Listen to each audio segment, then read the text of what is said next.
আজকের গল্প বদ্রীনাথের বড়ি, রচনা লীলা মজুমদার।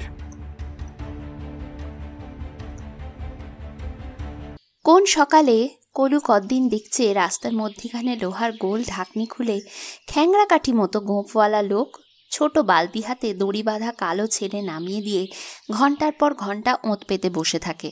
লোকটার খোঁচা খোঁচা দাড়িতে কাদার ছিটে।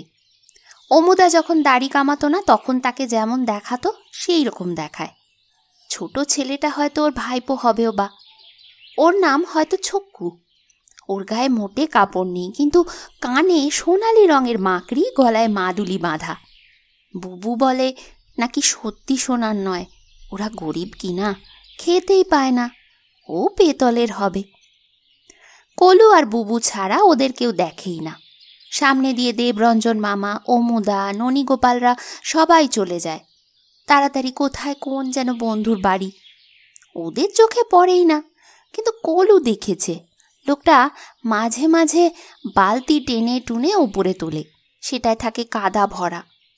সেই নোংরা কাদা রাস্তার পরিষ্কার ডাস্টবিনে ঢেলে আবার বালতি নামিয়ে দেয়। কাদা ছাড়া কখনো কিচ্ছু ওঠে না। কত কি তো হারিয়ে যায়, কিন্তু ওর ভিতর থেকে কিচ্ছু কখনো বেরোয় না। দাদা বলেছিল বিদ্যেধরী নদীর সঙ্গে ওর সোজাসুজি যোগ আছে। ওর ভিতর কুঁদো কুমির ছেলেপুলে নিয়ে হুমো দিয়ে থাকে। কই বালতিতে তো তার ডিম টিম কখনো পাওয়া যায় না। দাদার ফাউন্টেন পেন হারিয়ে গেল, চিনুদার কবিতার খাতা হারিয়ে গেল, বদ্রীনাথের নতুন চটি হারিয়ে গেল গোড়া মামার বাড়ি নেমন্তন্ন খেতে গিয়ে। সেই দিনই আবার পাল সাহেবের ছাতাও কোথায় জানি হারিয়ে গেল। ছোটদির চুরি ট্রেনের ভিতর তলিয়ে গেল। এত সব গেল কোথায়? তার কিছু মোটে কোথাও পাওয়া গেল না, অথচ সেই লোক দুটো কত কাদা উঠালো। রাত্রে মাস্টারমশাই পড়াতে আসেন। বুবু পড়ে না, কলু পড়ে, রোজ রাত্রে, রবিবার ছাড়া। কলু কত সময় সেই দুজনের কথা ভাবে। সন্ধি সমাস গোল হয়ে যায়। মাস্টারমশাই রেগে কাঁই, বলেন, ওরে আহামুক, আমার ছেলে বিদুশেখর তোর অর্ধেক বয়সে তোর 3 গুণ পড়া শিখত। ছেলে বটে ওই বিধুশেখর, তার কথা শুনে শুনে কলু তো হে দিয়ে গেল। সে কখনো হাই তুলতো না, কখনো চেয়ারে মচমচ শব্দ করতো না, কখনো চটি নাচাতো না। প্রথম প্রথম ভাবতো তাহলে সে বোধহয় এতদিনে নিশ্চয়ই মরে গিয়েছে, কিন্তু মাস্টারমশাই বলেছেন সে নাকি বিয়ে করে কোথায় পোস্ট মাস্টারি করে। একদিন বদ্রীনাথ কতগুলো সাদা সাদা বড়ি এনেছিল। বলেছিল ওগুলো নাকি ছানা বাঁদরের রস দিয়ে তৈরি, কোন কবিরাজের কাছ থেকে এনেছে। নাকি অনেক দিন আগে মানুষের পূর্বপুরুষরা বাঁদর ছিল, সেই বাঁদরের রক্ত মানুষের গায়ে আছেই আছে। ওই আশ্চর্য বড়ি খেলে তাদের আবার বাঁদর হয়ে যাবার সম্ভাবনা আছে। ওই একই রকম ধাত কি না? কলু তার 2টো বড়ি চেয়ে রাখল, কাজে লাগতে পারে। মাস্টারমশাইয়ের বাড়ি বহু দূরে, উনি তবু রোজ ঠিক সময়ে এসে উপস্থিত হতেন। কি শখ বাবা পড়াবার! মাঝে মাঝে দাদারা এসে মাস্টারমশাইয়ের সঙ্গে গল্প জুড়ত। কলুকে শব্দরূপ মুখস্থ করতে হতো। কলুর চোখ বুজে আসতো, মাথা ঝিমঝিম করত, আর দাদারা শুধু কথাই বলতো। কলু দড়ি বাঁধা ছেলেটার কথা ভাবত, আর শুনতে পেত পাশের বাড়ির ছোট ছেলেরা খেতে বসে হল্লা করছে। আর ভাবত এমন অবস্থায় পড়লে মাস্টারমশাইয়ের ছেলে সেই বিধুশেখর কি করত। একদিন যেই পড়া শেষ হয়ে আসতো বাইরে ঝমঝম করে বৃষ্টি নামতো। মাস্টারমশাই হয়তো বাড়িতে ছাতা ফেলে আসতেন, আটকা পড়তেন। কলু ব্যস্তভাবে বলতো, ছাতা এনে দিই, ভালো ছাতা। মাস্টারমশাই বলতেন, না না থাক, একটু বসেই যাই। কলু আবার সেই মচমচে চেয়ারটাতে বসত। মাস্টারমশাই তার ছোটবেলাকার অনেক গল্প বলতেন। তখন বাবাও নাকি ছোট ছিলেন, একসঙ্গে স্কুলে পড়তেন। পুজোর সময় কাদের বাড়ি যাত্রাগান হতো, পালিয়ে গিয়ে শুনতেন। কলুর চোখ জড়িয়ে আসতো, হাই তুলতে সাহস হতো না। ভাবতো এতক্ষণে সেই দড়ি বাঁধাটা নিশ্চয়ই ঘুমোচ্ছে। হাইগুলো মাথায় গিয়ে জমাট বাঁধত। চমকে জেগে যেত, শুনতো মাস্টারমশাই বলছেন, দে বাবা ছাতাই দে, এ আর আজ থামবে না। কলু ছুটে ছাতা এনে দিত। মাস্টারমশাই চলে যেতেন আর কলুর ঘুমও ছুটে যেত।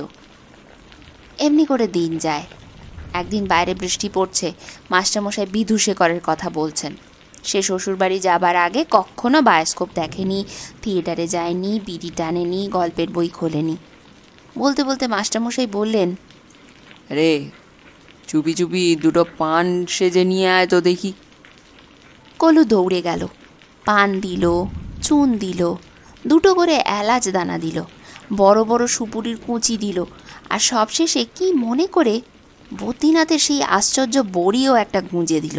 মাস্টারমশাই একটা পান তক্ষুনি মুখে পুরে দিলেন। একটা বইয়ের মতন দেখতে টিনের কৌটোতে ভরলেন। কলু তাক করে রইল। প্রথমটা কিছু মনে হলো না, তারপর ভালো করে দেখলেও মনে হলো মাস্টারমশাইয়ের কপালের দিকটা কিরকম যেন লম্বাটে দেখাচ্ছে, থুতনিটা যেন ঢুকে পড়েছে, চোখ দুটো কিরকম পিট পিট করতে লাগলো। কলুর বুকের ভিতর কেমন ঢিপ ঢিপ করতে লাগলো। মাস্টারমশাই বাড়ি যান না কেন, যদি হঠাৎ করে ল্যাজ দুলিয়ে হুপ করেন? এমন সময় বৃষ্টি থেমে গেল। মাস্টারমশাই ধুতির খুঁটটা কাদা থেকে বাঁচিয়ে বাঁচিয়ে চলে গেলেন। কলু ভাবতে লাগলো, কদিন আর ধুতির খুঁট।